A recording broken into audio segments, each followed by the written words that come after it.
fungsi normal itu seperti apa, ya nilai-nilai normal itu seperti apa. Nah, semester ini ya di mata kuliah patofisiologi ini kita akan mempelajari bagaimana suatu jaringan, bagaimana sel itu berubah ya, berubah karena stres, karena tekanan, karena penyakit, itu berubah menjadi abnormal atau berubah menjadi ke arah patologis atau mengarah ke penyakit ya. Oke. Pertama kita pelajari dulu ya apa sih nama yang dimaksud dengan patologi atau patofisiologi ya. Karena nanti ini istilah patofisiologi, patologi ini akan kalian dengar terus ya di semester-semester yang akan datang ya, di mata kuliah yang akan datang ya. Kalian nanti akan mempelajari penyakit, kalian akan mempelajari respon tubuh terhadap penyakit.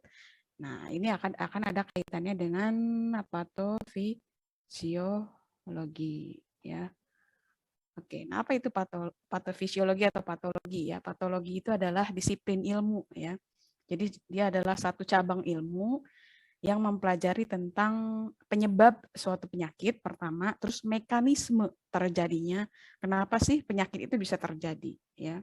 Kemudian sampai muncul tanda dan gejala pada manusia atau pada pasien. Ya, misalnya penyakit apa sih yang kalian ketahui? Penyakit salah satu, coba sebut. DBD, Bu. DBD ya, DBD, terus apa lagi?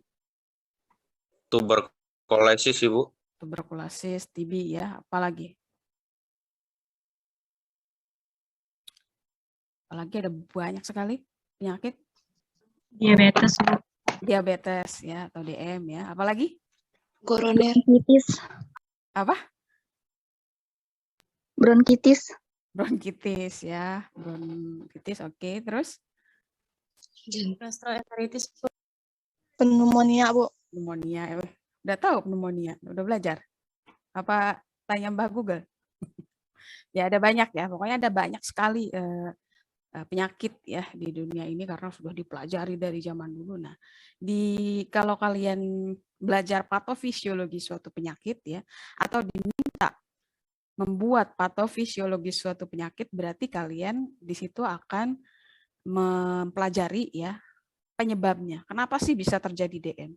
Kenapa bisa terjadi diare? Kenapa bisa terjadi TB ya? Kenapa bisa terjadi bronkitis? Penyebabnya itu apa? Kemudian mekanismenya, perjalanannya, ya, apa yang terjadi? Misalnya TB ya, TB penyebabnya apa sih ya? TB penyebabnya bisa bakteri, bisa virus ya, gitu. TB penyebabnya bakteri atau virus masuk ke dalam paru-paru. Terus di paru-paru itu si mikroorganisme itu ngapain ya? Apa yang terjadi prosesnya sehingga menimbulkan tanda dan gejala TB atau menimbulkan tanda dan gejala bronkitis. Tanda dan gejala TB apa tadi? Misalnya tuberkulosis apa tanda dan gejalanya? Batuk terus-menerus. Batuk terus-menerus ya. Terus apa lagi? Penurunan berat badan. Betul sekali, penurunan berat badan ya. Terus apa lagi? Demam ya. Kalau DM apa tanda dan gejalanya? Sering buang air kecil di malam hari. Sering pipis ya di malam hari. Apalagi? Kira-kira ini banyak ya, DM sekarang banyak sekali di lingkungan kita. Mudah haus, Bu. Mudah haus ya. Ada 3 biasanya ya. Penglihatan kabur, Bu. Penglihatan kabur ya. Kabur kemana nih? Kabur kemana? Nggak tahu ya. Pandangannya Bu Oh, kurang pandangan. jelas ya. Iya. Pandangannya kurang jelas gitu. Ya ternyata kenapa? Belum melek ya. Ya gitulah ya tanda dan gejalanya. Jadi bagaimana apa yang terjadi? Misalnya DM karena defisiensi insulin ya. Insulinnya nggak mencukupi atau karena penyebabnya karena gula di dalam darah terlalu tinggi ya. Bagaimana hal itu terjadi bisa sampai menyebabkan tanda dan gejala tadi ya. Dan kenapa sih virus masuk kok bisa jadi batuk ya? Kenapa bakteri masuk bisa jadi demam? Kenapa gula darah tinggi bisa jadi penglihatan kabur tiba-tiba ya? Kabur kemana nggak tahu ya. Kenapa dari gula darah tinggi bisa jadi aus terus? Kenapa bisa jadi apa namanya tadi gejalanya lagi? sering pipis di malam hari. Nah, itu adalah hal yang dipelajari di patofisiologi ya, tergantung penyakitnya apa. Kalau patofisiologi DM ya berarti kita mempelajari mulai dari penyebabnya ya, penyebab, kemudian proses terjadinya kan nggak terjadi ujuk-ujuk gitu.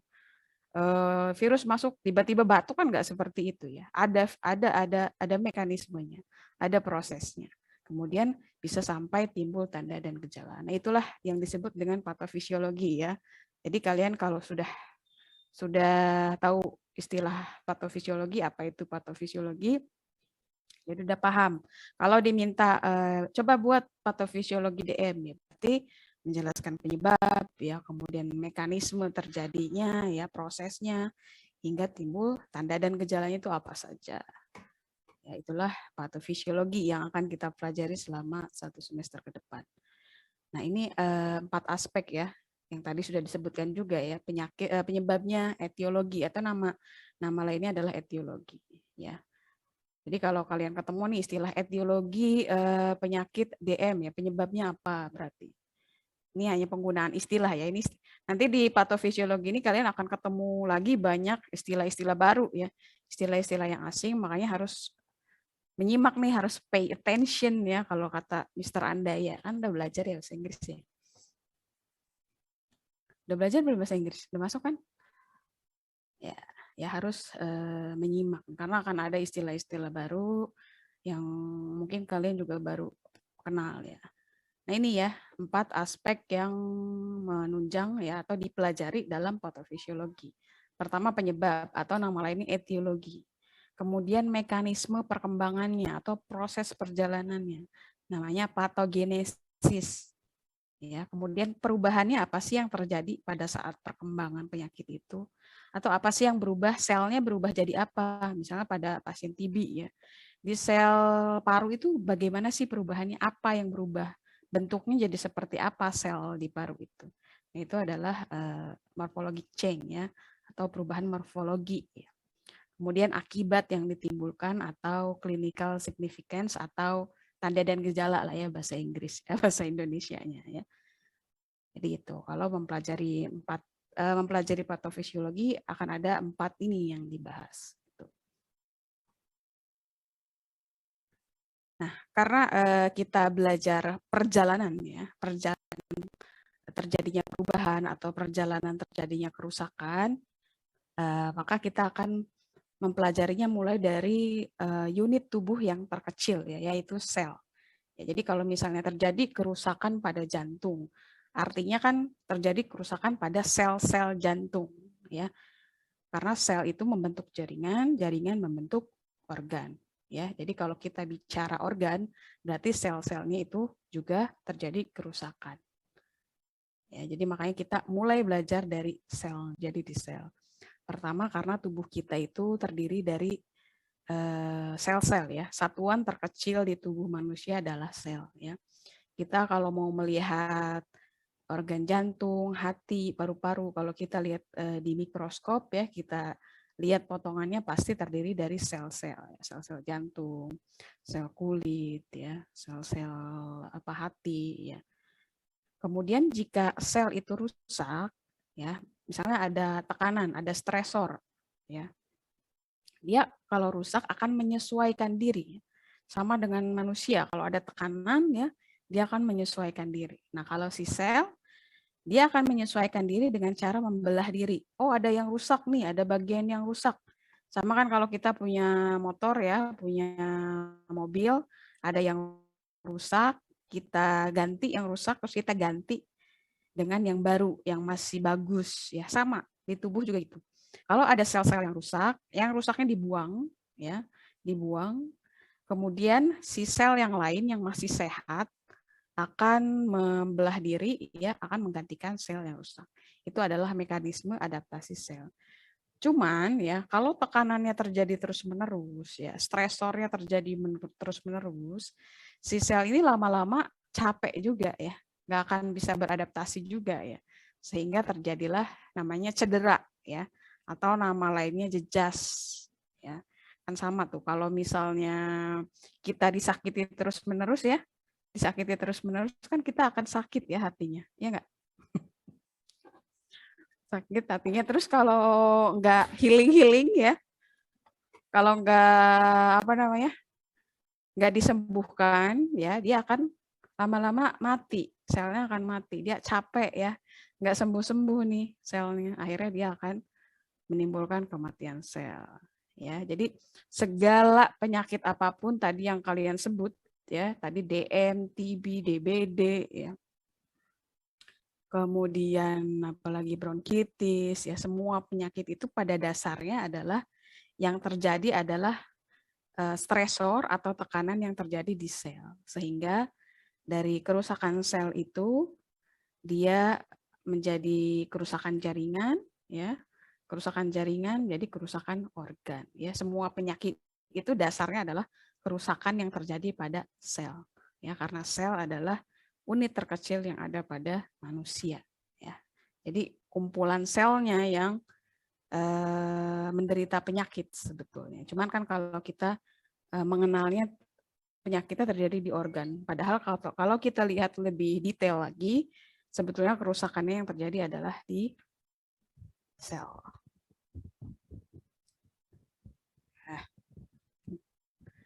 Nah ini kita review kembali ya. Mungkin udah belajar ya di SMA. Di SMA belajar nggak struktur sel? Belajar, Bu. Belajar ya? Ya. Ada yang nggak belajar? Belajar, Bu. Belajar, Bu, belajar. Yang belajar ya? SMA ini, SMK otomotif belajar nggak? Sihing, Bu. Bu. Bu. Kenapa? Nggak ada, Kenapa? Bu. Di otomotif nggak ada ya? Nggak ada biologi, Bu. Nggak ada biologi ya. Tapi di SMP ada kan? Ya. Ada ya. Ya pasti pernah belajar ya biologi, pasti pernah lihat sel ya. Sel itu kalau dilihat di mikroskop bentuknya bulat ya, kayak ceplok telur lah ya yang kalian makan tadi pagi. Enggak ya? Enggak makan ceplok telur, saya yang makan ceplok telur. Ya, jadi dia ada inti selnya, kemudian ada lapisan membrannya, ya ada lapisan pelindungnya ya. Nah, ini kita pelajari bagian-bagian yang pentingnya aja di sel ya, karena nanti akan mungkin di slide selanjutnya akan ada pembahasan terkait ini ya. Jadi di sel itu ada beberapa komponen yang penting. Yang pertama itu RE ya, atau retikulum endoplasma. Dia fungsinya untuk membuat protein ya, lipid, enzim. Mungkin ini udah dipelajari juga kemarin di biokimia. Kemarin belajar juga kan di biokim sel? Udah lupa. Jangan dilupain ya. Ilmunya itu jangan disposable ya. Disposable itu sekali pakai ya. Sekali pakai UTS, UAS udah aja ya dilupain. Nggak gitu ya. Kalau di keperawatan, keilmuannya terus digunakan karena menjadi basic ya, menjadi dasar untuk keilmuan kekhususan lain ya. Itu ya, di sel itu yang pertama ada RE ya, untuk mensintesis atau membuat ya protein, lipid lemak dan enzim. Kemudian ada mitokondria untuk fungsinya sebagai ini ya, sumber energi ya. Kalau di mobil tuh kayak mesinnya lah ya, sebagai sumber energi. Kemudian ada lisosom ya, untuk pencernaan, organ pencernaan, untuk mencerna apa yang masuk ke sel. Kenapa tuh? Oke. Kemudian ada inti sel ya, fungsinya sebagai pengawasan ya, untuk ngatur metabolisme sel ya. Ya bosnya lah, orangnya kan intinya ya. Kalau di manusia seperti otaknya. Itu ya. Review sedikit tentang sel, karena kan gini kita membahas terkait kerusakan atau jejak sel. Nah, kita masuk ke cedera sel dan adaptasi sel ya. Jejas atau cedera atau bahasa Inggrisnya injury ya. Artinya adalah kerusakan akibat dari rangsangan terhadap sel ya, atau stimulus atau tekanan terhadap sel sehingga si selnya itu berubah bentuk ya. Tadinya bulat jadi kotak gitu. Karena ada apa? Karena ada tekanan dari kanan kiri ya. Atau ada kerusakan ya yang ditimbulkan dari luar. Ya, atau ada ada penetrasi dari virus, dari bakteri sehingga dia berubah ya. Jadi si sel itu kalau ada tekanan akan beradaptasi. sama ya, kita juga makhluk hidup kan, ciri-ciri makhluk hidup. Kalau ada tekanan, kalau ada stimulus, kalau ada rangsang, dia akan beradaptasi. Ya. Kalau si selnya cedera, ya, kalau si selnya injury, dia akan terganggu fungsinya. Tadi kan fungsinya banyak ya, ada sintesis enzim, ya lipid, kemudian protein, ya, kemudian juga menghasilkan energi, ya, metabolisme oksigen. Ya. Jadi kalau selnya cedera, dia akan menimbulkan gangguan pada fungsinya. Ya. Kalau pada kondisi normal, ya sel-sel berada dalam kondisi stabil, ya, dia melaksanakan fungsi seperti biasa. Nah, kalau terjadi tekanan, ya, kalau terjadi tekanan, si sel ini akan beradaptasi. Misal tadi, ya, ada stresor, ada stresor misalnya virus, ya, virus masuk ke sel, ya, dia akan beradaptasi. Beradaptasinya dengan cara manggil tentara, ya, manggil tentaranya apa namanya, sel darah putih, ya, sel darah putih udah tuh makan virusnya, si selnya balik lagi menjadi normal. Ya, tapi kalau misalnya ada virus masuk merusak sel, ya, merusak sel, kemudian si selnya nggak bisa beradaptasi karena virusnya terlalu kuat, ya. Virusnya terlalu kuat, si selnya tidak bisa beradaptasi. Beradaptasi tetap, cuman karena tekanannya terjadi terus-menerus, si selnya akan rusak, ya. Dan kerusakan itu bisa menjadi dua jenis, ya. Kerusakannya bisa balik lagi ke normal atau kerusakannya bisa timbul permanen. Ya, kalau kerusakannya permanen, dia nggak bisa balik lagi normal. Ya, kalau udah permanen berarti dia selnya akan mati. Ya. Nah, kalau kerusakannya bisa balik lagi ke normal, artinya jejasnya reversible. Ya. Kalau tidak bisa balik lagi ke normal, irreversible. Nah, ini penyebab, ya, penyebab cedera atau kerusakan sel. Yang pertama, biasanya yang paling umum adalah hipoksia. Ya. Hipoksia itu ada yang tahu apa? Ada yang pernah dengar?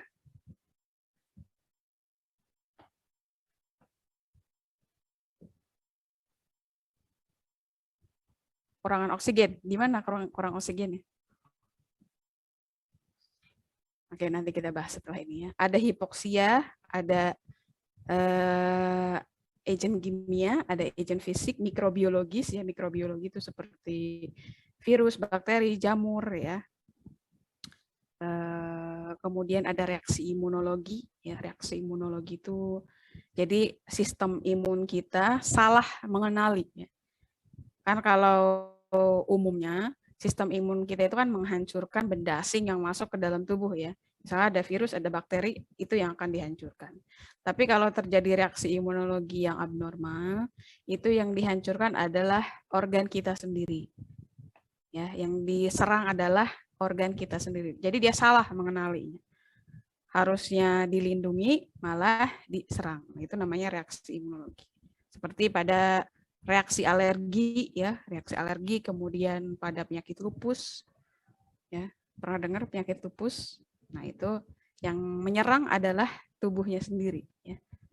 Kemudian ketidakseimbangan makanan ya, kurang gizi ya, atau hiperkolesterol ya. Kemudian penuaan atau proses degeneratif. Nah, ini biasanya bisa menyebabkan cedera pada sel.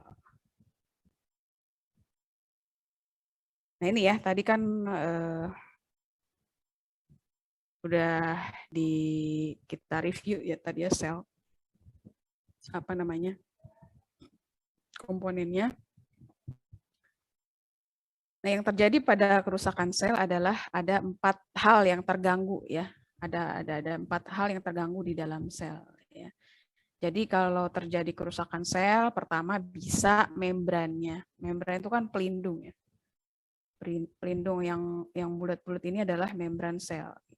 Kalau terjadi kerusakan sel, bisa pelindungnya yang rusak atau proses metabolisme ya, respirasi, metabolisme oksigennya yang terganggu, atau bisa sintesis enzim, kan tadi tugas sel salah satunya adalah sintesis enzim ya, protein, lipid ya. Bisa proses pembuatan enzim dan protein yang terganggu atau keutuhan dari selnya ya. Jadi jenis-jenis gangguannya bisa itu ya. Bisa membrannya yang rusak, kemudian proses atau fungsi dalam selnya yang terganggu, dan kemudian kerusakan seluruh sel. Ya. Itu yang terjadi kalau terjadi jejas atau kerusakan sel.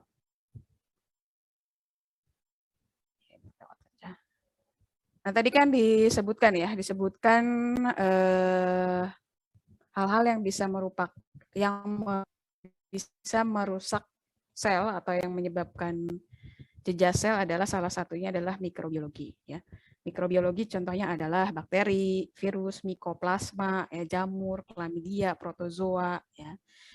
Nah, mikroorganisme ini dia mengeluarkan namanya eksotoksin ya, atau racun lah ya. Eksotoksin itu ada racun. Nah, racun ini dia akan merusak membran si sel ya. Merusak membran sel dulu, kemudian masuk ke dalam selnya dan mengganggu proses yang ada di sel ya, proses metabolisme oksigen ya, tadi respirasi aerob, kemudian proses sintesis protein, lipid, sehingga si sel ini nggak bisa melaksanakan fungsinya sehingga nggak diobatin ya.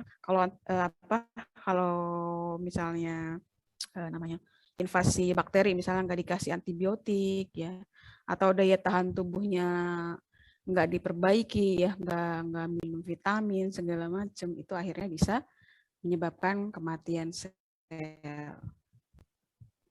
Nah, kemudian contoh berikutnya adalah agen kimia ya, termasuk obat-obatan ya. Misalnya obat apa nih? Obat-obatan kortikosteroid ya. Oh, kalian udah belajar juga ya farmakologi ya? Udah belajar? Udah masuk kan farmakologi? Belum Bu, baru hari ini. Nanti jam 1. Bukannya kemarin udah ya? Baru kontrak. Kali udah. 1B udah, Bu. 1B udah ya. Udah belajar apa farmakologi? Baru sejarah ya?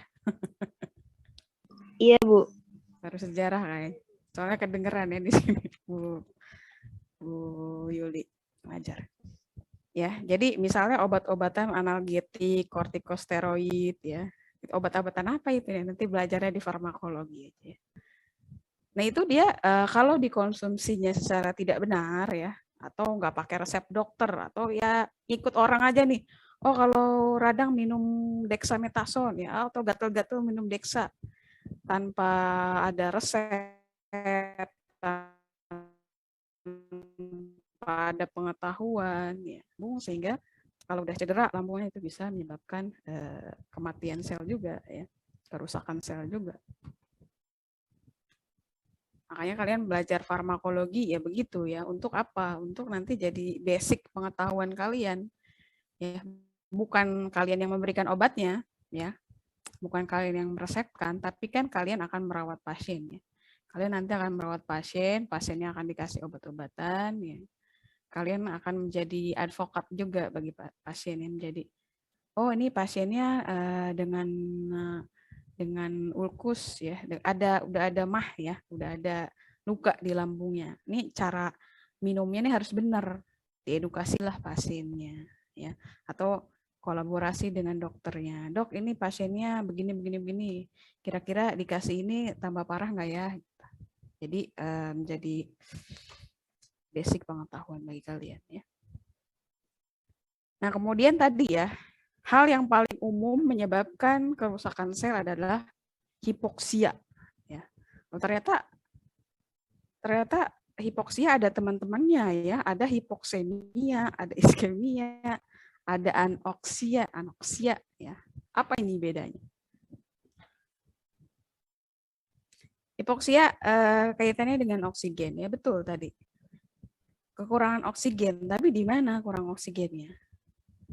Hipoksemia juga kurang oksigen. Hipoksemia juga kurang oksigen, tapi di mana? Ya. Iskemia. Iskemia apa tuh? Sama nggak dengan kurang oksigen? Anoksia ya. Apa itu? Anoksia ya. Jadi kalau hipoksemia ya.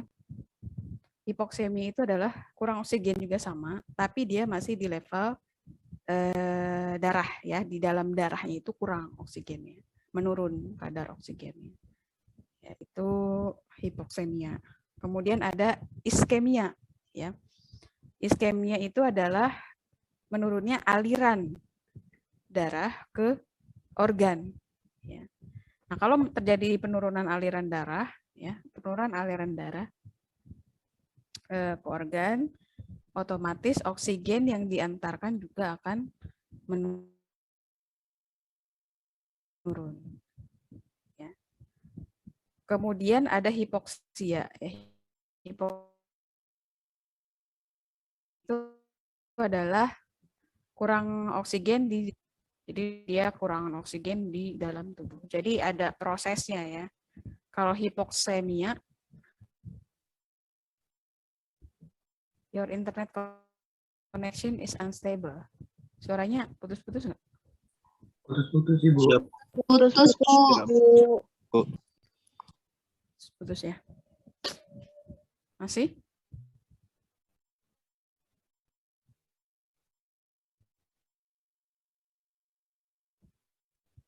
Masih putus-putus?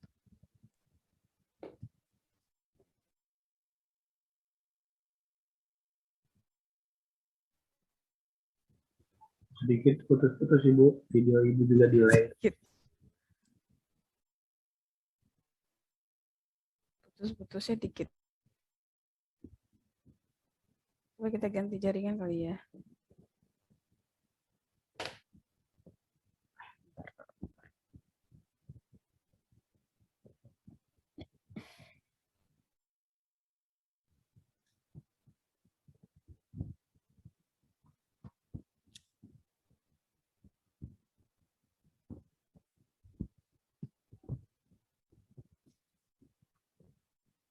Nah itu ya. Masih putus? Sudah, enggak? Bu. Sudah. Oke deh, berarti cocok ya, nggak putus. Oke ya, jadi ini adalah penyebab paling umum ya kerusakan sel yang terjadi pada tubuh manusia ya, kekurangan oksigen ya, kekurangan oksigen. Nah, kekurangan oksigen itu levelnya bisa di dalam darah yaitu hipoksemia. Kemudian kalau iskemia berarti alirannya yang berkurang. Ya, aliran darah nyampe ke organ itu kurang sehingga oksigen yang nyampe itu kurang ya. Kenapa kalau aliran darah ke organ itu berkurang, oksigen juga kurang? Kenapa? Karena oksigen yang bawa darah. Karena Bu. oksigen. Karena oksigen yang bawa darah. Dibawa oleh darah. Oh iya, betul sekali. Tepatnya Untuk apa mengalir. yang? Tepatnya apa? Tepatnya apa? Yang bawa oksigen? Zat apa yang membawa oksigen ke yang mengikat oksigen? Tepatnya apa tuh? Sel, Ibu. Sel darah. Sel kan yang dianterin. Kan yang membawa oksigen ke dalam sel itu, ke sel itu adalah darah kan tadi. Kan darah itu banyak komponennya kan? Darah itu banyak nggak komponennya? Banyak. Banyak. Apa aja? Trombosit. Trombosit, betul. Apa lagi? Eritrosit, betul. Apa lagi? Plasma, oke. Apa lagi? Hemoglobin, Bu. Hemoglobin. Hemoglobin itu ya apa tugasnya? Hemoglobin tugasnya apa? Ikat oksigen. Betul ya. Jadi hemoglobin itu bagian dari eritrosit ya. Hemoglobin itu adalah bagian dari eritrosit. Kemudian dia tugasnya mengikat oksigen. Nah, oksigen ini fungsinya untuk dibawa ke sel ya. Dibawa ke sel. Untuk apa sih oksigen ini dibawa ke sel?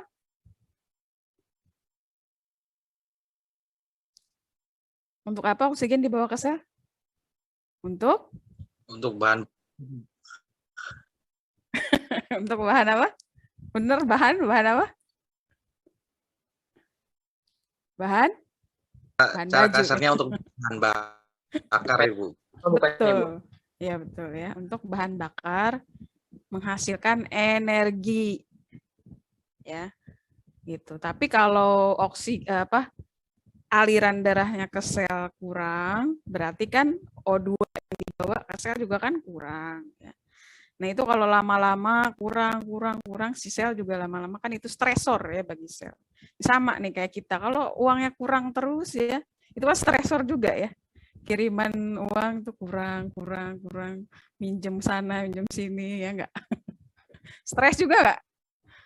Stres ya. Stres, Bu. Stres. Apalagi banyak tuh harus fotokopi ini. Enggak ya, sekarang enggak fotokopi ya. Apa dong? Beli kuota ya. Beli kuota ya, nge-zoom setiap hari ya. Bagian Jadi- pay letter, Bu. Pay later. Beli apaan, Opi? Ya gitulah ya. Sama si sel juga, kalau oksigennya kurang terus itu menjadi stresor bagi dia. Stres terus ya lama-lama nggak diobatin ya sehingga dia terjadi kerusakan sel. Itu kalau iskemia ya. Apalagi itu ya hipoksia, emang oksigennya udah kurang di sel, nggak ada di sel. Sehingga menyebabkan anoksia. Kalau anoksia sudah di seluruh tubuh ya. Kalau hipoksemia kurang oksigen dalam darah, iskemia aliran darahnya kurang, hipoksia oksigennya di dalam sel kurang, kalau anoksia udah di seluruh tubuh ya, oksigennya nggak ada. Gitu. Nah inilah ya tadi penjelasan yang tadi ya. Nah kemudian ada penyebab lainnya terjadi kerusakan sel yaitu agen fisik ya. Ya kalau agen fisik dia ada trauma ya, trauma tuh benturan ya, ditusuk, itu adalah trauma fisik ya, kena luka bakar ya, kena panas ya, ketabrak ya, kena benda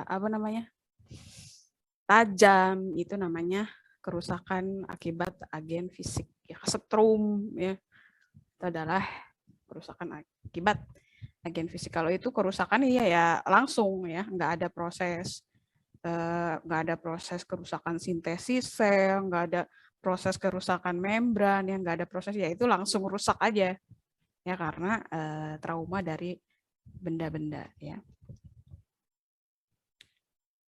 Kemudian penyebab lainnya adalah ketidakseimbangan makanan ya, misalnya kurang gizi ya, pernah lihat orang ini anak-anak kurang gizi ya? Pernah, Bu. Pernah ya, gimana tuh bentukannya? Kurus, Kering. kurus, Bu. Kering, terus Kurus kering. gizinya gitu. Kurang Tulangnya gizi. kelihatan. Tulangnya kelihatan. Hanya Nggak sampai kelihatan juga. oh iya benar. Tulang berbalut kulit ya. Itulah ya istilahnya. Ya tinggal tulang katanya ya. Jadi kenapa bisa tinggal tulang? Karena sel-sel ototnya itu menciut ya, nggak ada nutrisinya. Si selnya ini nggak bisa mempertahankan dirinya, nggak bisa melakukan metabolisme, nggak bisa menghasilkan energi ya. Jadi karena dia nggak bekerja, prosesnya tidak seimbang, rusak, sehingga dia lama-lama menciut ya, menciut karena nggak bekerja nih sel. Orang nggak ada yang mau dikerjain ya, nutrisinya nggak ada, ya udah akhirnya dia menciut. Kemudian kalau udah menciut dia lama-lama akan hancur ya atau ruptur, sehingga makanya mengecil ya otot-ototnya. Jadi yang rusak adalah sel-sel di ototnya. Kalau pada pasien, pada anak kurang gizi ya atau orang kurang gizi. Kemudian contoh yang berikutnya adalah hiperlipidemia ya atau kadar lipid, kadar kolesterol ya mungkin kalau orang awam ya. Kadar lemaknya di dalam darah itu banyak ya, tinggi. Ya, kalau kadar lemak dalam darah tinggi kan dia suka nyangkut-nyangkut ya, nempel-nempel tuh di pembuluh darah. Sama nih kita kalau lagi nyuci piring ya, nyuci piring kalau bekas masak makanan yang berminyak ya, bersantan kan suka nempel-nempel ya.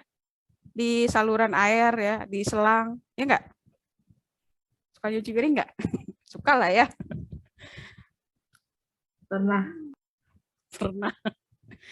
Pernah pekerjaan sehari-hari. Ya, kerjaan sehari-hari lah ya, nyuci piring ya, nyupir. Itu kan kalau nyuci yang berlemak ya, berminyak, itu kan akan nempel. Nah, itu kalau nempel ya di pembuluh darah, lama-lama akan berkerak.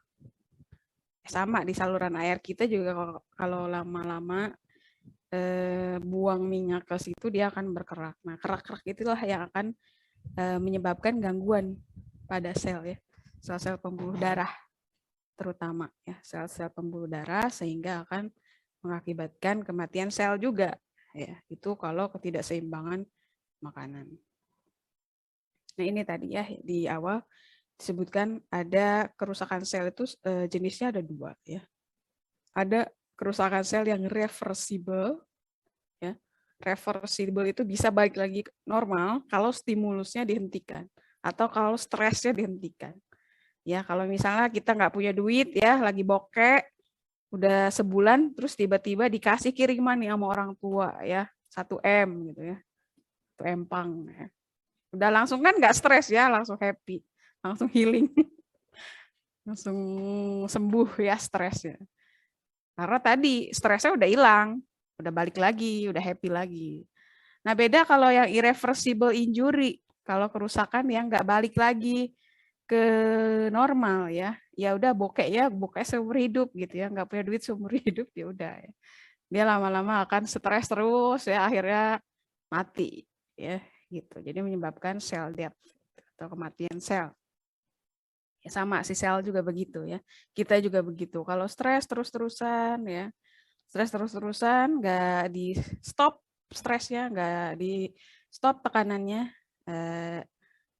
akan menimbulkan kematian.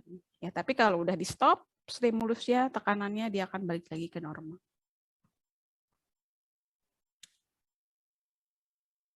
Nah, ini penjelasan yang tadi. Kemudian kematian sel itu terbagi menjadi 2 ya. Ada apoptosis, namanya ada nekrosis. Ini dibahas di slide selanjutnya.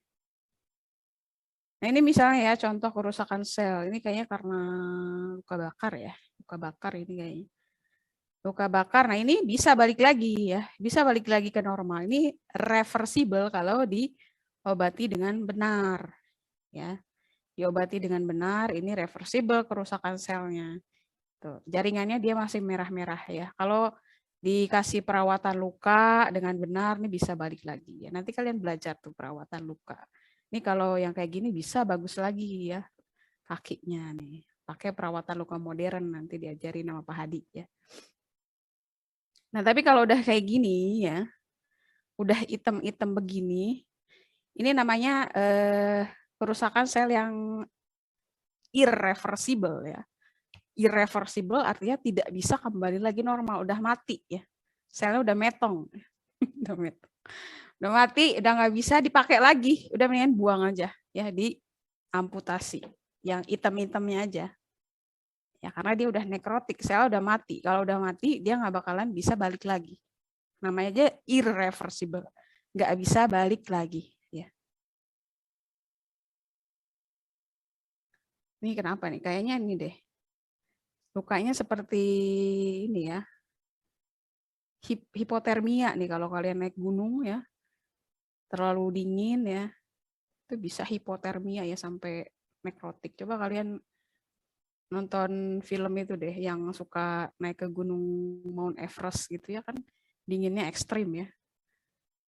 Kalau kelamaan di tempat dingin ekstrim itu bisa terjadi hipotermia terus-terusan bisa sampai nekrotik seperti ini. Nah, tadi adalah kerusakan sel ya. Kan perilaku sel itu dia bisa beradaptasi ya. Beradaptasi, kemudian kalau adaptasinya bagus, dia balik lagi ke normal. Kalau dia adaptasinya kurang bagus, dia akan mengakibatkan kerusakan sel. Nah, ini kita belajar yang adaptasi dan bentuknya ya. Adaptasi sel dan bentuknya. Kalian juga kan, kalau ada stresor ya, kalau ada tekanan pasti akan beradaptasi ya. Ya nggak? Kalau ada tekanan, ada stres pasti akan beradaptasi ya. Iya, Bu. Misalnya, Benar. ya, misalnya stresnya apa? Nggak punya duit ya, nggak punya duit mulu ya yang dibahas. Sering di rumah kelamaan. Sering di rumah kelamaan, oke ya, karena belajar online di rumah kelamaan itu stresor mungkin ya bagi kalian ya. Terus adaptasinya gimana tuh caranya?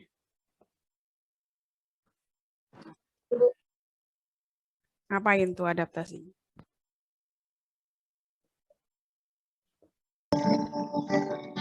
Mungkin keluar rumah, Bu. Kenapa Main. sih? Main. Keluar rumah, Keluar rumah main. kemana? Ke teras. main ke rumah tetangga gitu. Ke rumah tetangga ya. Oke ya, kemudian ngapain lagi? Nyetel musik. Nyetel musik ya. Kayak si Vivi itu nyetel musik. Nonton Netflix. Oh, Netflix ya, Netflix and Drakor, chill Bu. ya. Nonton drakor itu kan adaptasi ya supaya nggak stres kan, gitu kan? Nah, sama si sel juga kalau ada stres terus-terusan dia akan beradaptasi. Sama dengan manusia ya. Nah, bentuk adaptasinya apa kan kalau kalian stresnya misalnya tadi bosen nonton drakor ya, kemudian main ke rumah tetangga, nyetel musik ya. Nah, kalau si sel apa nih bentuk adaptasinya kalau stres? Nah, dia ada 4 ya. Ada 4 nih adaptasi sel kalau ada stresor ya.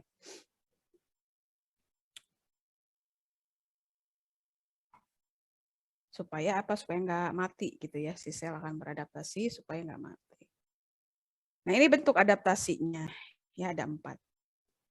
Nah, bentuk stresor bagi sel ya. Jadi bentuk stresor bagi sel atau bentuk tekanan bagi sel itu terbagi menjadi 2. Ya, dia kalau terjadi peningkatan beban sel, dia akan beradaptasi. Kalau ada penurunan beban sel, dia akan beradaptasi juga. Ya, jadi bentuk stresornya itu ada 2 atau bentuk adaptasinya itu ada 2 ya. Adaptasi terhadap peningkatan beban, kemudian adaptasi terhadap penurunan beban. Ya sama, manusia juga kalau misalnya kurang kegiatan, ya kan itu bebannya berkurang ya sebetulnya ya. Apa namanya kurang, nggak ada kegiatan di rumah, ya nggak ada beban, yang nggak ada yang harus dikerjain, itu kan juga bikin stres sebetulnya, ya nggak? Sama kalau terjadi peningkatan beban ya, kerja, ya kuliah, ngurusin anak, misalnya ngurusin kucing ya, itu juga peningkatan ya. Jadi peningkatan beban. Jadi si sel juga memiliki 2 jenis tekanan ya. Kalau tekanannya meningkat, itu merupakan stresor bagi sel. Kalau bebannya menurun, itu juga stresor bagi sel ya. Jadi nggak ada kerjaan si selnya, nggak ada yang dikerjain sehingga dia tadi menciut itu tadi ruptur akhirnya. Orang nggak ada kerjaan ya udahlah aku meninggal aja kata selnya. Gitu. Nah, adaptasinya bentuknya ada 4 ya. Ada hipertrofi, hiperplasia, atrofi, dan metaplasia. Ada yang udah pernah dengar? Belum ya kayaknya. Atau ada? Belum, Bu. Belum ya. Nggak ada yang suka ini ya, nge-gym ya di sini. Olahraga, nge-gym. Opi nggak suka nge-gym ya? Enggak, Bu. Tambahan aja. Rebahan aja ya. Itu bentuk penurunan beban terhadap sel itu kalau rebahan terus ya. Itu juga stresor loh bagi sel ya. Tapi kalau olahraga ya, nge-gym itu bentuk tekanan juga tapi peningkatan beban. Oke, kita bahas satu persatu ya, atrofi. Nah, atrofi ini adalah bentuk adaptasi di mana bebannya itu menurun. Ya, penurunan beban. Jadi nggak ada yang dikerjain selnya. Ya. Nggak ada yang dikerjain. Kenapa nggak ada yang dikerjain? Pertama, bisa aja tadi nutrisinya nggak ada. Seperti pada pasien kurang gizi ya. Orang nutrisinya nggak nyampe nih ke sel, dia nggak bisa melakukan pekerjaan. Sehingga dia lama-lama akan menciut. Ya. Atau pada apa namanya pasien, pada orang-orang yang udah tua ya, kakek, nenek, itu kan menciut semua ya. Semua menciut ya. Kenapa? Karena enzimnya sudah berkurang ya. Proses metabolismenya melambat ya. Jadi pekerjaannya juga bahan bakar untuk bekerjanya juga menurun sehingga dia lama-lama bebannya itu menurun ke sel. lama-lama dia akan menciut. Ya, jadi si atrofi ini adalah bentuk adaptasi karena penurunan beban sehingga si selnya menciut, ya, menyusut si selnya. Itu atrofi. Nah, kemudian ada hipertrofi, ya. Nah, kalau hipertrofi ini kebalikan dari atrofi. Ya. Hipertrofi adalah kebalikan dari atrofi. Kalau hipertrofi bebannya meningkat. Ya. Kalau atrofi kan bebannya menurun ya. Kalau hipertrofi bebannya meningkat. Ya, karena bebannya meningkat terus-terusan, si sel itu harus beradaptasi dengan membesarkan dirinya. Ya, memperbesar dirinya sehingga dia bisa memikul beban itu gitu ya. Misalnya apa ya? Pembesaran pada otot ya. Ini umumnya pembesaran pada otot.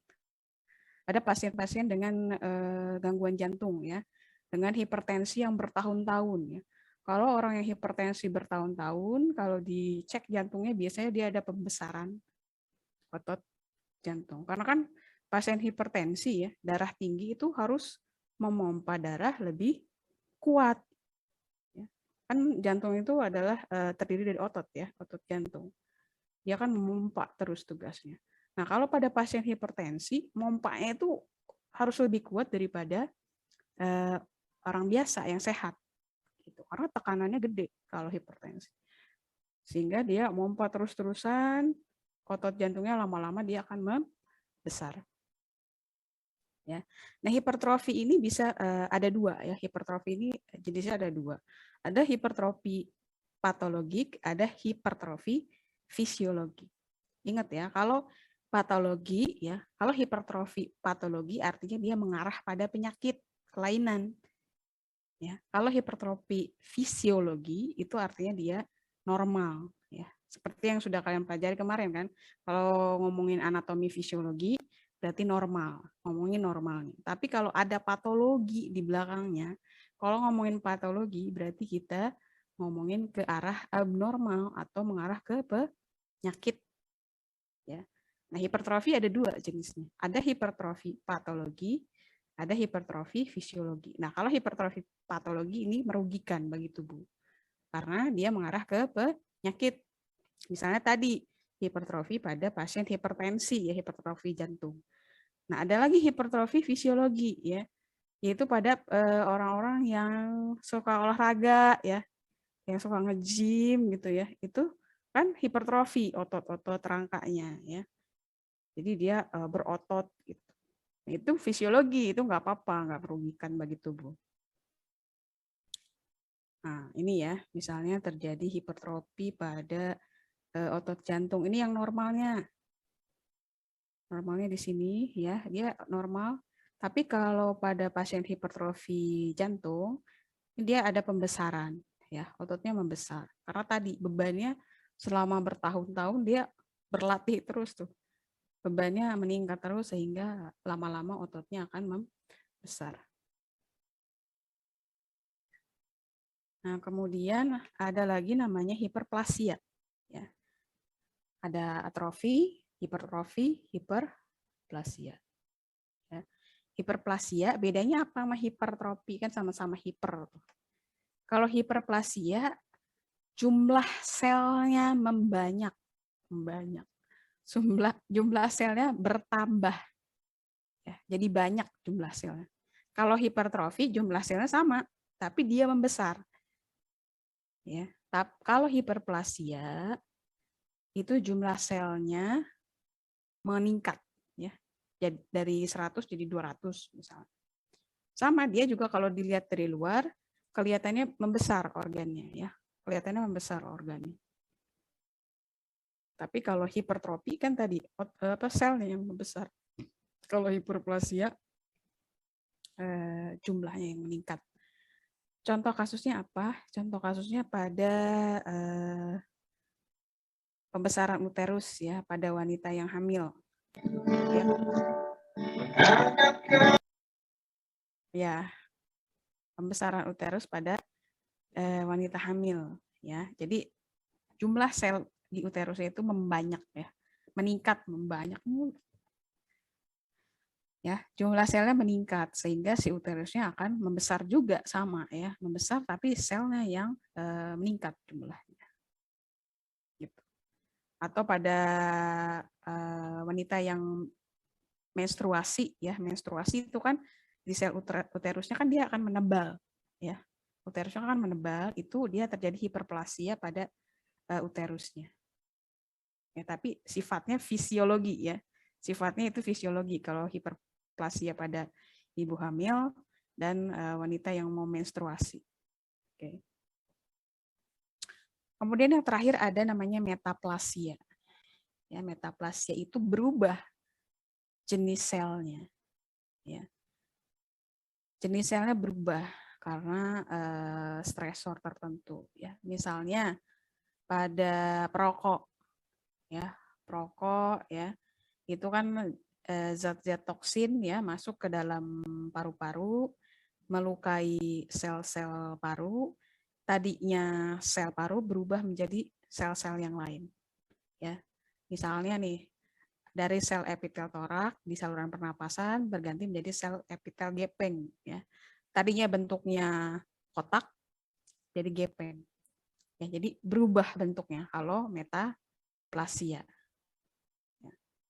Berbahaya enggak ya? Berbahaya. Orang harusnya kalau sel epitel torak itu menghasilkan lendir ya, lendirnya untuk menangkap mikroorganisme yang masuk ke dalam sel pernapasan berganti menjadi sel epitel gepeng. Nah, sel epitel gepeng ini dia enggak menghasilkan lendir untuk menangkap mikroorganisme yang masuk ke dalam saluran pernapasan. Efeknya jadi apa ya?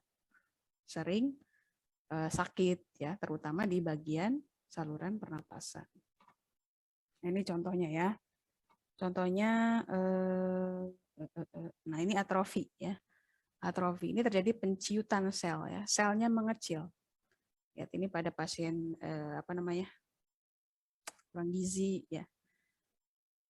Karena apa? Karena dia penurunan beban nggak kepake gitu.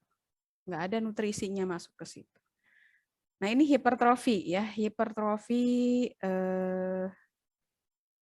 fisiologi tapi nggak segede ini juga kali ya. Terus ini metaplasia, ini kan perubahan bentuk ya, terjadi perubahan bentuk. Ini tadinya begini ya.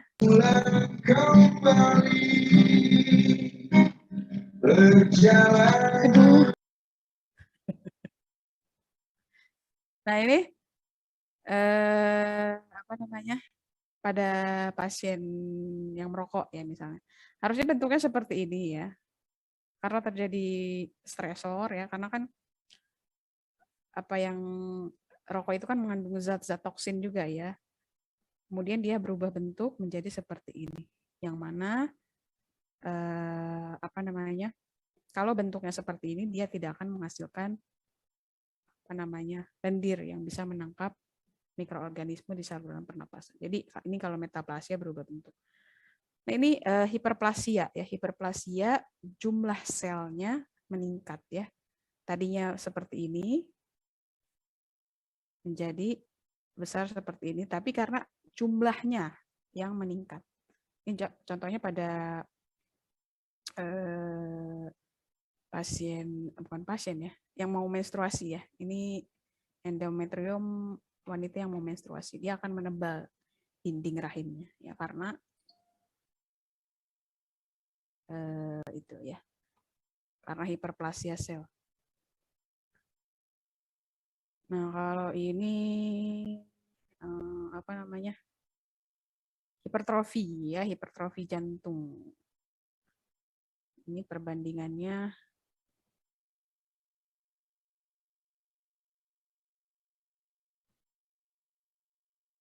ya, jadi kalau hipertrofi dia akan membesar ya. Kalau membesar dia lubangnya jadi semakin kecil ya.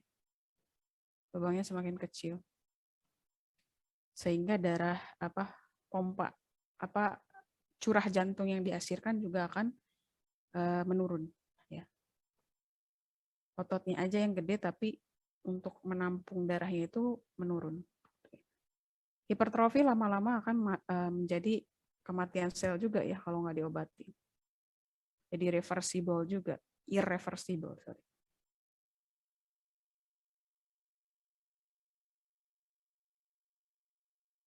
Nah, ini atrofi ya, atrofi penyusutan otak pada pasien Alzheimer ya. Pada pasien pikun ya, Alzheimer itu pikun. Jadi kalau pada orang tua yang Alzheimer ya, penyakitnya namanya Alzheimer atau pikun, itu terjadi penyusutan pada otak ya, penyusutan pada otak seperti ini. Normalnya seperti ini ya, kemudian dia menyusut atau terjadi atrofi.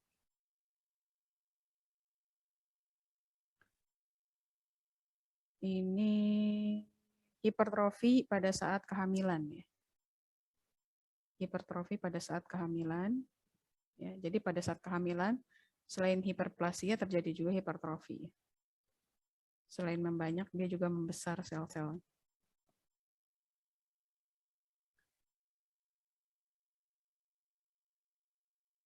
Nah, ini perubahan metaplasia ya.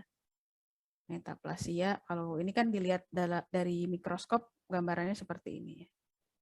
Ini normalnya harusnya seperti ini ya. Ada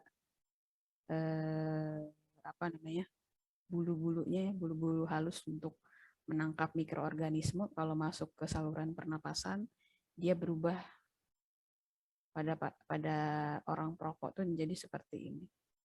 Jadi udah berubah fungsinya juga ya, fungsinya jadi menurun. Kalau pada pasien metaplasia di saluran pernapasan. Nah itu adaptasi sel ya, adaptasi sel ada 4. Kemudian kalau tidak bisa beradaptasi, kalau nggak bisa balik lagi normal, dia akan menuju ke kematian sel ya. Nah kematian sel ini terdiri dari dua jenis, ada apoptosis dan ada nekrosis ya. Kalau apoptosis itu ini sifatnya fisiologis ya. Apoptosis itu adalah sifatnya fisiologis, jadi dia normal ya.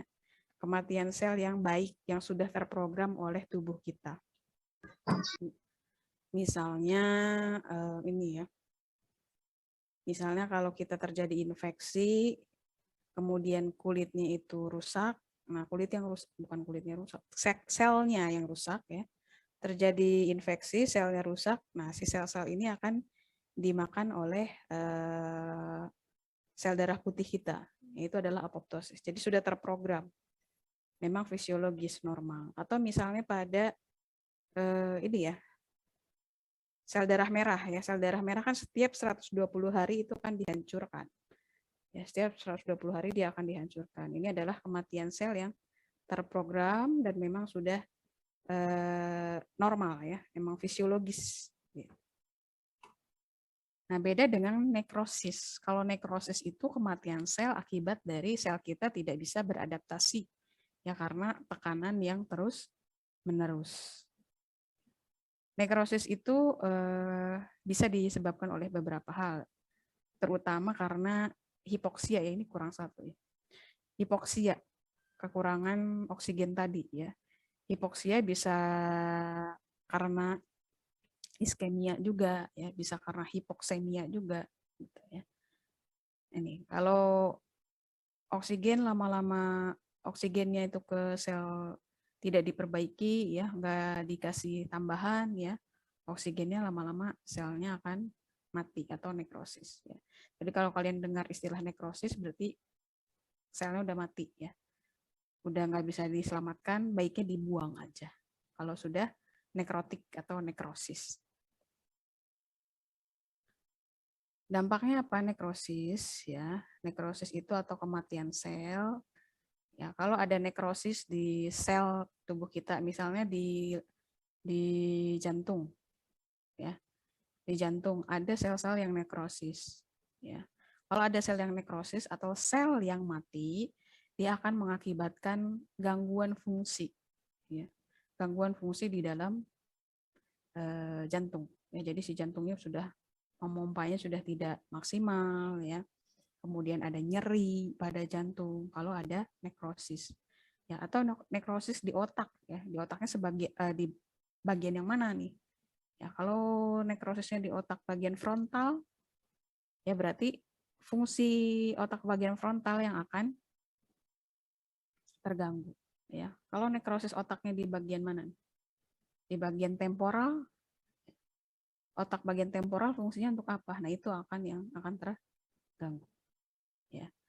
Nah, kemudian selain itu, selain mengganggu fungsi sel, kalau terjadi nekrosis pada sel juga mengakibatkan pertumbuhan bakteri. Ya, itu kan sel-sel yang sudah mati. Ya, nekrotik itu sel-sel yang sudah mati. Ya, sudah nggak bisa dipakai lagi. Nah, sel-sel yang sudah mati itu akan mengakibatkan pertumbuhan bakteri kalau nggak dibuang, ya, kalau nggak diambil, karena itu kotor, ya, hal yang sudah tidak terpakai. Jadi kalau nggak dibuang, kalau nggak dilisiskan, ya, kalau nggak disingkirkan, dia akan mengakibatkan pertumbuhan bakteri. Ya, kalau pertumbuhan bakterinya di bagian itu saja, di bagian organ lokal aja, dia akan mengakibatkan penyakit pada organ tersebut. Tapi kalau bakterinya udah bawa ke seluruh tubuh, ya, udah masuk ke dalam darah, kemudian tersebar ke seluruh tubuh, dia akan mengakibatkan infeksi seluruh tubuh. Ya. Kemudian selain itu, ya, nekrosis juga akan mengakibatkan pelepasan zat pirogen. Ya, apa itu zat pirogen? Zat pirogen itu adalah zat yang menyebabkan demam, ya, yang mengakibatkan demam. Ya, jadi kalau ada sel-sel yang nekrotik dalam tubuh kita akan demam. Selain itu juga zat pirogen akan mengakibatkan peningkatan jumlah sel darah putih. Ya, karena dalam tubuh kita mendeteksi nih ada benda asing. Kan kalau nekrotik itu adalah harusnya kan dibuang. Tubuh kita mendeteksi bahwa sel yang nekrotik itu harusnya dibuang. Nah, kalau ada benda asing yang harus dibuang dalam tubuh kita, si sel darah putih akan aktif, ya, akan aktif untuk membuang bagian yang nekrotik tersebut. Makanya terjadi peningkatan sel darah putih, ya, atau nama lainnya leukositosis. Kalau peningkatan sel darah putih.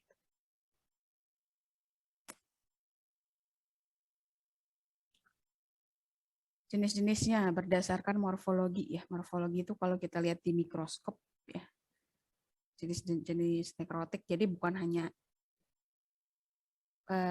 kelihatan hitam aja, ya, tapi juga ada jenisnya, ya, kematian sel. Nekrosis ini kan selnya udah mati, ya, udah nekrotik, udah selnya udah mati. Nah, misalnya ini ada nekrotik koagulatif, ya, koagulasi, ya. Ada 4, ya, misalnya ada nekrosis koagulasi, ada nekrosis liquefaktif, ada nekrosis lemak, dan ada nekrosis kaseosa. Ya, ini misalnya contohnya adalah nekrosis koagulatif terjadi di sel ginjal, ya, yang seperti ini, ya. Jadi kalau koagulatif itu koagulasi, dia menggumpal, ya, menggumpal, makanya namanya koagulatif. Seperti ini. Nah, ini adalah sel yang sudah nekrotik, udah nggak bisa balik lagi ke normal, ya, udah mati, udah nggak bisa dipakai lagi. Cuman kalau di ginjal, ya, misal terjadi nekrotik nih di ginjal. Ginjal itu kan ada 2, ya. Kadang kalau nekrotiknya sedikit, itu tidak akan terdeteksi, tidak akan menimbulkan gangguan pada ginjal karena akan di backup oleh ginjal sebelahnya. Ya, jadi kalau terjadi nekrotik pada ginjal, biasanya kalau nekrotiknya sedikit tidak akan timbul tanda dan gejala. Karena apa? Karena fungsinya itu di backup sama ginjal yang satu lagi. Beda misalnya kalau nekrotiknya terjadi pada jantung. Ya, dia kan nggak punya teman, ya, nggak ada backup. Jantung kita cuma satu. Dia akan langsung menimbulkan tanda dan gejala. Kemudian ini nekrotif liquefaktif, ya, dia mencair. Ini terjadi di otak misalnya, ya. Jadi di otak dia mencair, kalau liquefaktif dia mencair. Nah, ini pada pasien TB, tuberkulosis, akibat radang dari bakteri dia mencair juga. Ini efek dari invasi mikroorganisme tadi. Ini nekrotik juga nih, jaringan nekrotik udah nggak bisa kepake, nggak bisa balik lagi.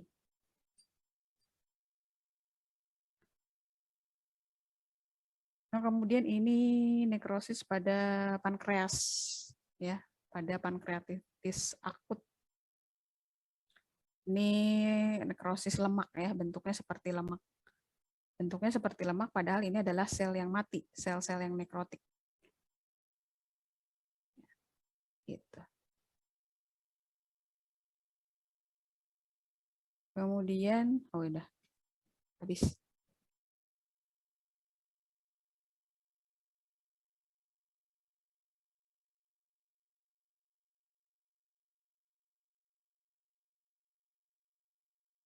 Selanjutnya ini penugasan. Ya, selesai. Ada yang mau tanyakan?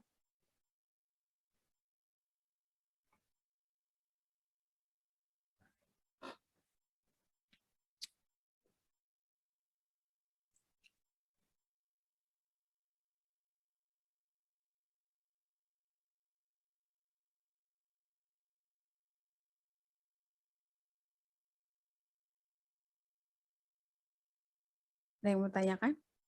Nggak ada. Bingung. Ibu harus mau nanya dong, Bu. Ya,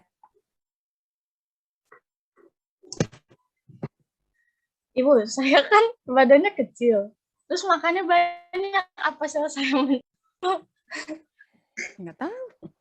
Ibu. Mana sih? Mana nggak kelihatan? Emang badannya kecil. Mana lihat?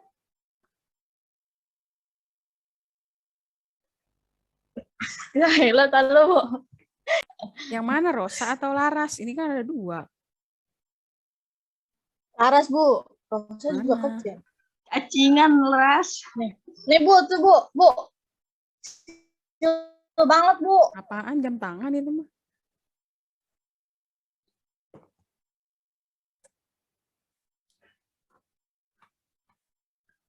Badannya apa sih pertanyaannya? Badannya kecil. Terus makannya banyak. Badannya mah biasa aja, Bu.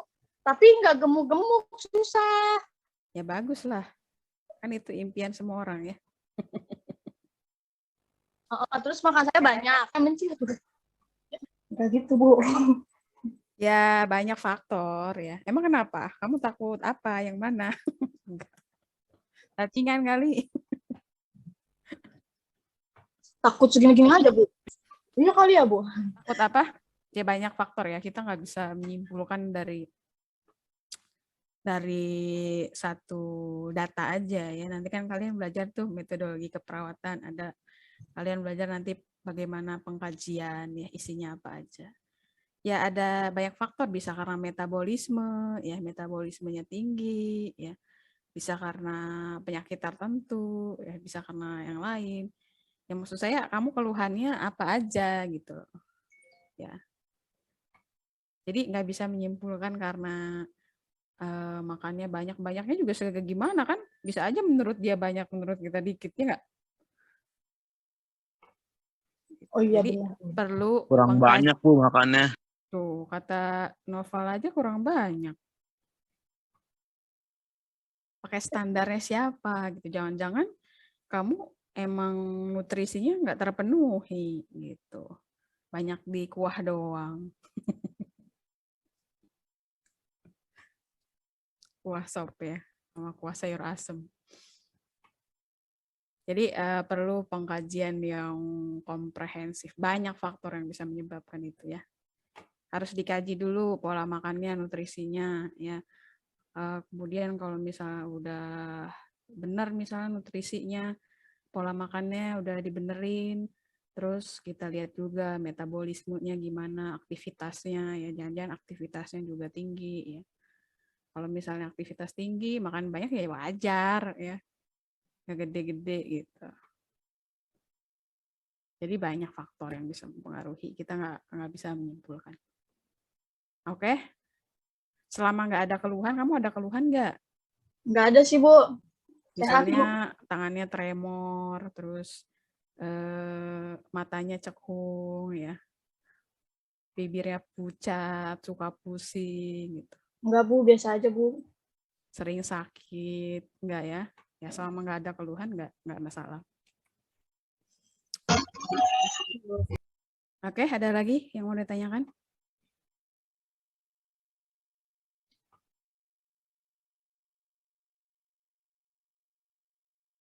Reza, nanya apa Reza? Coba Reza, mana Reza? Reza, Vivi, satu lagi siapa?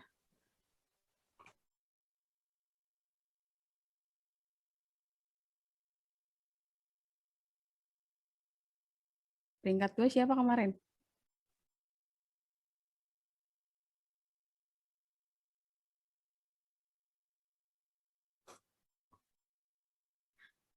Ara, mana Ra? Mohon izin Nanya Ibu. apa Ra? Nanya, Ya Ibu. apa, Pak Arif? Mohon izin bertanya. Mm-mm. Ini untuk membedakan bahwa pasien itu hipoksemia, terus iskemia dan hipoksia itu gimana Ibu cara membedakannya? Mungkin dilihat secara fisik atau dengan alat Ibu. Terima kasih. Oke, bagus sekali pertanyaannya Pak Arif. Membedakannya biasanya dengan ini, hasil lab. Kalau hipoksemia kan biasanya kita ambil darah AGD ya Pak Arif ya, atau astrup. Di situ bisa kelihatan tuh PO2-nya berapa, tekanan O2-nya berapa. Ya. Biasanya kalau udah hipoksia itu ada kerusakan sel. Ya, itu kalau udah ada kerusakan sel biasanya timbul tanda-tanda peradangan. Ya, apa itu tanda-tanda peradangan? Ya nanti kita pelajari ya. Ada juga tuh materinya tanda-tanda peradang di patofisiologi. Biasanya dari hasil lab, Pak Arif. Yang bisa membedakan. Siap, berarti harus ada pemeriksaan penunjang dari lab Ibu. Ya, nggak bisa kita lihat dari klinikal ini aja. Pemeriksaan klinis. Ada lagi? Nggak ada? Nggak ada. Coba masih ada waktu ya 15 menit. Dikerjain nih.